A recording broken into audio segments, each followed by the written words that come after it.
Bun venit la Worksounds, un podcast despre muncă și HR, despre transformare și viitor, despre agilitate și progres. Worksounds este realizat de BusinessMark, o companie de organizare evenimente business ce crede în puterea schimbului de idei și a conversațiilor autentice între profesioniști. Hello, my name is Leonard Rizoiu and we are a new episode of Worksound. Today our invite is Joana Pais. She is specialist in internal communication and organizational culture.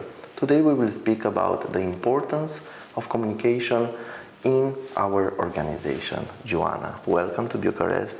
Thank you. And thank you for accepting our invitation to the conference. It's a pleasure. Thank you for inviting me. There were a lot of insightful information here in Romania.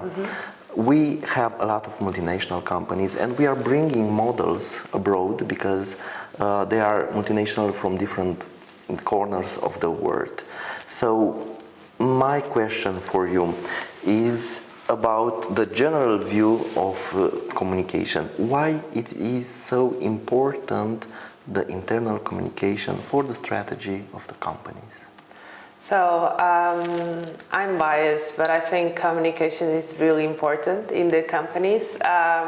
We all need to understand a little bit the vision of the company, the purpose, and also as in a more long-term vision, but also what is happening now and every day, every month. There's a lot of things happening, good and bad ones, internally and externally. And communication helps to build the storytelling, the narrative that will make our employees understand, what is expected from them, what is happening, the good news, and the direction, so we all feel informed, aligned, and motivated also in a collective movement. The classical strategy top to down or down to top, depends of the organization, are still on, or there were changes? There are more and more changes. The strategy is top down, but more and more employees want to feel heard and to contribute and to feel they participate in the strategy. So in terms of internal communication strategy, it's important to have more open channels with feedback possibilities in terms of channels, either internal communication tools or in the employee survey that organizations do regularly. So they can rate and they can comment also about their feedback, and they can feel they are contributing to also the strategy and the way they work at their company. So we are more and more open to hear what our employees say, not only through the internal channels, but also sometimes through social media and other forums, let's say. Are they open to communicate sincerely, transparent? So transparency is a key topic nowadays. Sometimes it's hard, of course, for some companies to be more open to communicate quickly. I think we can always be transparent, but we can also take longer or shorter time to communicate accordingly. And also our employees can react differently ways. Some employees want to be the first to know whatever news it is, and some of them will be very afraid or very too much excited, and sometimes also taking a little bit more the time to generate a news that is transparent but has a full story behind can be more efficiency also for the employee motivation and engagement. So sometimes transparency doesn't mean to say anything at any time. It needs also some thought and some reasoning behind, and especially that is translated, that is understandable for all the kind of employees that are not in the leadership meetings, that are not, sometimes with clients. So sometimes transparency can be also a more, mature reflection and communicated a little bit later. So it also depends on what's the meaning of transparency. It's just like a TV news show where, each minute there's something going on, or it's just a process where we promise not to delay too much what is important, and also have the information in the right forums. Maybe we need to wait to the next all hands meeting, next town hall, or it's an informal, a formal newsletter. So transparency doesn't mean also to say, like a WhatsApp conversation, every second with a question and an answer. It really depends on the company culture. Indeed.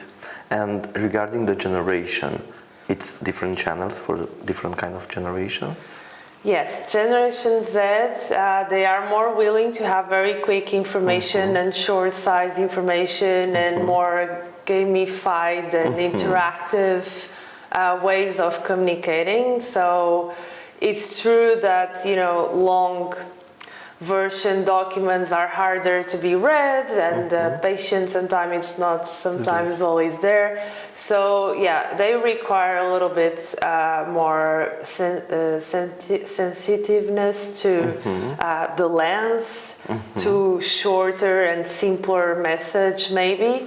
With emojis, maybe with gamification, a competition, something that maybe can have a little bit of fun, because it translates better to what they consume as content in their personal lives, also with social media, with mobile phones, games, gaming, and so all of those our personal social trends impact also in the way we consume content in the companies. Slowly but surely also. Communication. Yes. Very interesting. What about you talk about transparency as a key element. What are the other key elements in building a very healthy communication strategy? Yes, so transparency is important. It's important for people to understand the purpose and the employee value proposition of the company. So why do they work here? Why is important their roles and the work that they do also for society as a company? It's also important more and more social responsibility. So everything that is related to sustainability, either environmentally or also socially speaking. So employees, they feel like they are also contributing or not damaging so much, in terms of the impact in the society. What else? Diverse forms of channels of communication. They can, reach out and understand what is going on through different ways, either emails, internet, internal communication tool, social media from the official brand of the company, but also from the leaders when they have like a personal profile on LinkedIn or they have, other forms of communication like meetings, team buildings. So there's a lot of ways to share and to structure the information. What is important is that the information is clear, is concise, that has some facts and figures, so we can understand in terms of metrics and KPIs, some evolution, some progress. But in a long story short message. So it's easier for them to read, to understand, to really don't forget also, and to feel more engaged and spread the words. It's also important that leadership is visible, that communication and the message are spread a little bit through different stakeholders. So it's not the point of having one message from just the CEO. But then it's sometimes replicated by other directors or then by the HR team and then the marketing team. So it's important that the plan, the message are conveyed through different leaders and people. So it's not just one voice. Is it true that attention span of the young generation, it's very, very short, 7-8 seconds? I think it's slowing down, a lot. So before there were people with ADHD, which would be less attentive, or maybe they would be hyper-focusing, but for a smaller period of time. And now we are all having this attention deficit.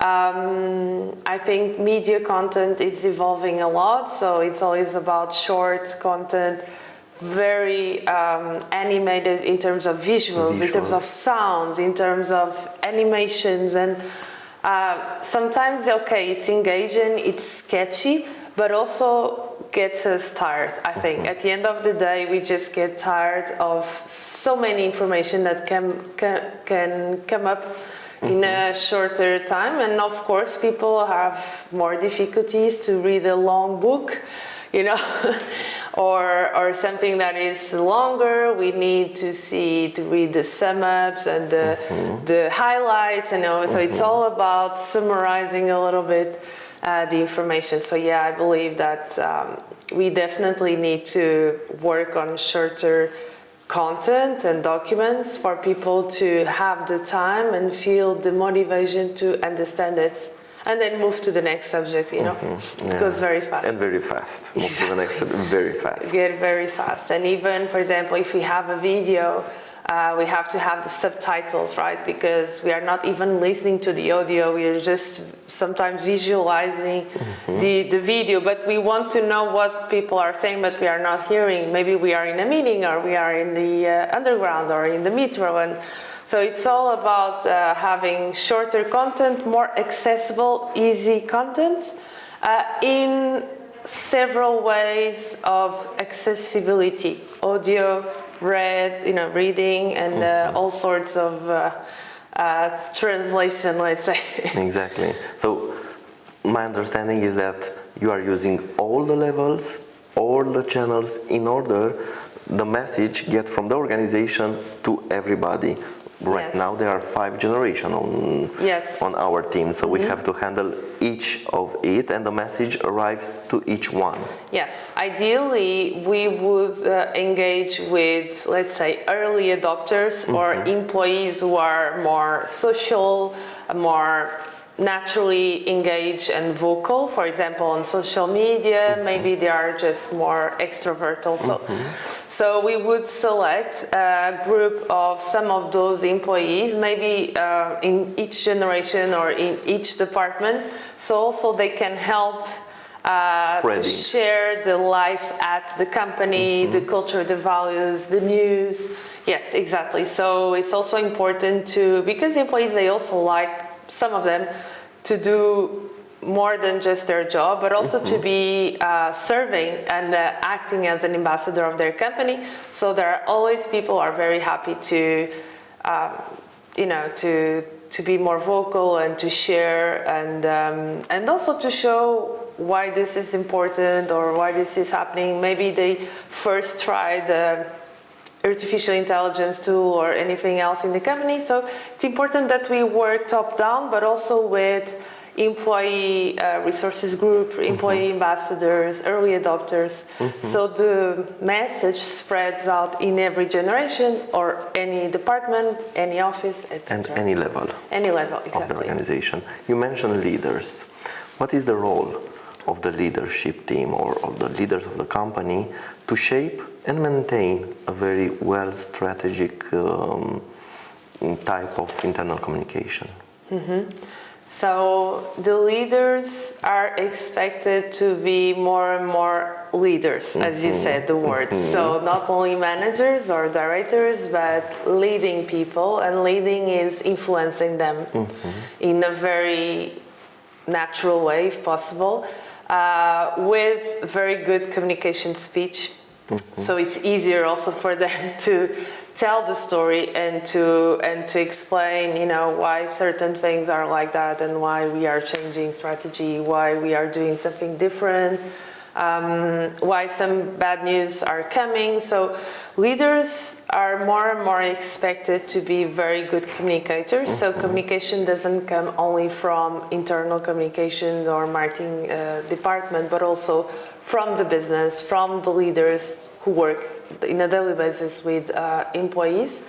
It's important that they train themselves. I think more and more internal communications also help leaders with toolkits, with some training sessions on how to, to speak and have engaging meetings with their teams, some tips and tricks to create a little bit of, gamification again, building a little bit of fun, talking a little bit about also personal subjects, not only just focusing on work, but also trying to understand how people they are feeling. And so it's a long process, a year-long process that we can help leaders to communicate better, to feel more respected and trusted by the younger generations, but not only, all of the employees. And for that, they need not just be, very good technically speaking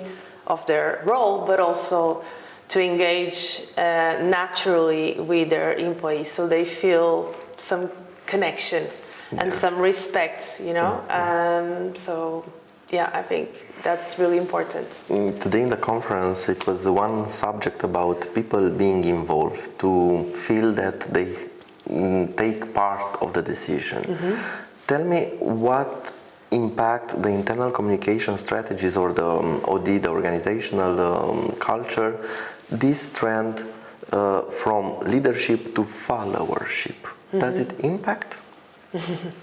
Interesting. There are some initiatives where we can make our employees feel they are more active and vocal, that they are heard. For example, when we organize in tech, for example, hackathons or other kind of competition internally, this is also a way to showcase the value and the strengths of their, of the employees.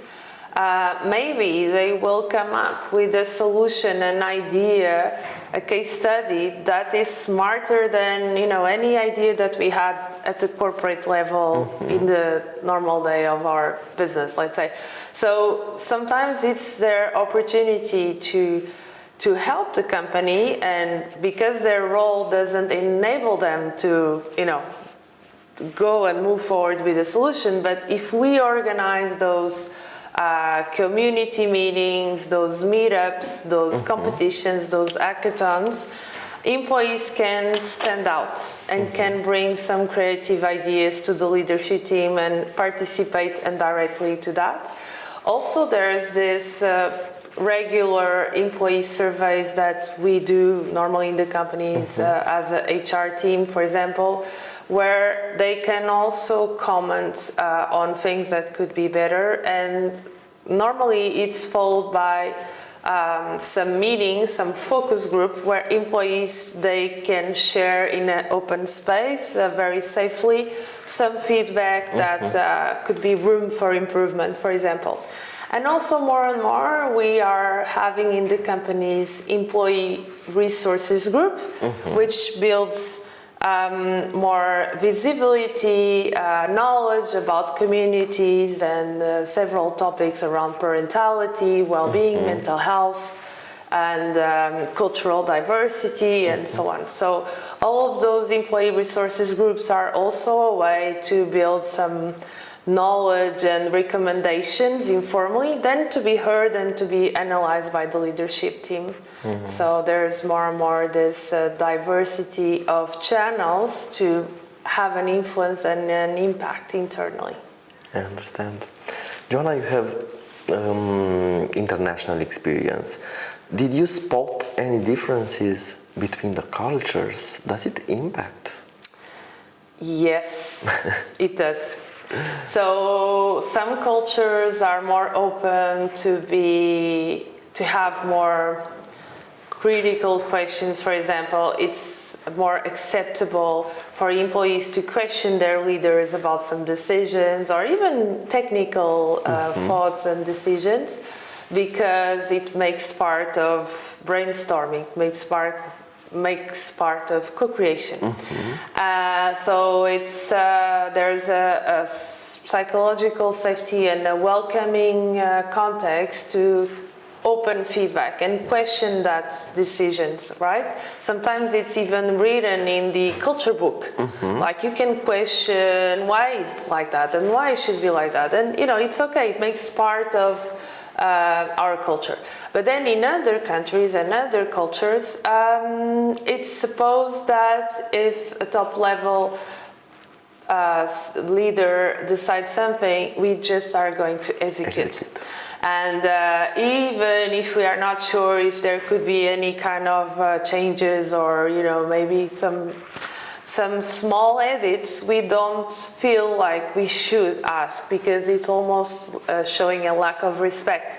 So it is sometimes hard when we work with multicultural teams to try to align them on what are the expectations of what they can comment, you know, what are the right ways of doing it and how they can help the company. But also it's true, there's the cultural background of their personal lives in their countries every day that also shapes them, and sometimes it's there are some difference, of course, but it depends also on the company culture, but definitely there is. And in some countries they start first some trends of work, like future of work, and some countries they arrive there later, maybe for remote work or other diversity and inclusion, for example, sustainability, ESG. So, you know, it's a matter of understanding where is our largest volume of employees and what's the culture behind, and try to align also with what we aim in the corporate culture and try to put everyone on board. And in terms of field of activities, there are companies, I don't know, retail much more open than IT industry, or how do you feel that? Yeah, I think probably tech, pharma are more open to innovation, to drastic changes, to automation, among other. That can be easier sometimes to, you know, to question things because we are changing very quickly and the market is changing very quickly.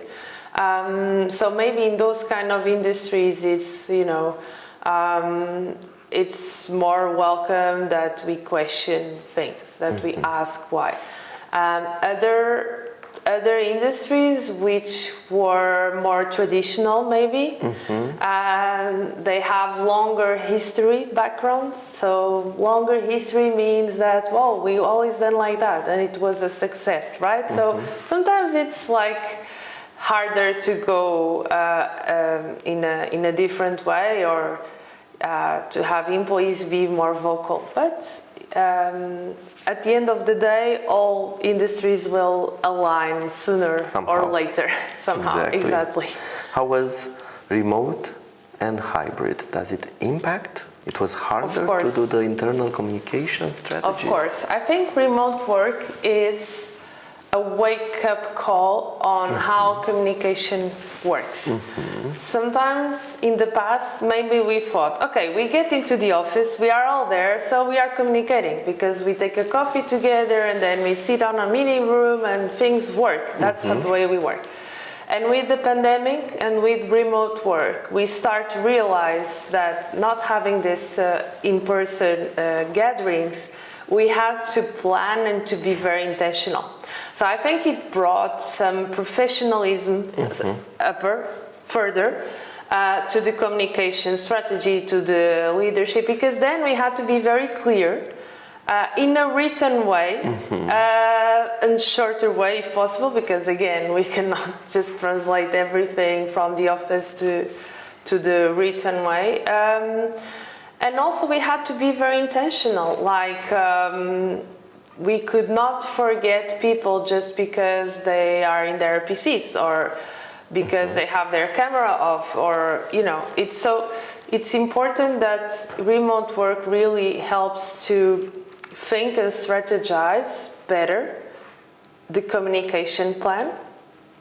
We have to be intentional on the timings, how things happen. Because in the office, maybe they happen informally. It doesn't mean that they happen very, you know, well, but they happen. And in remote workspace, you need to be proactive and intentional. For example, even supporting yourself on social media channels for your employees to read again some kind of information. So not only relaying in the internal tools, but also in the social media tools, which is the streets. Like, we are not going in the pandemic, we were not going to the office, we were not going to the street, we wouldn't cross anyone because we were closed at home. So the only way that you can cross others and you can share message and you can know what others are saying is go to social media, go to LinkedIn and Instagram. So if you would be more vocal and intentional being online, and that would be a way to compensate the lack of in-office meetings and so on.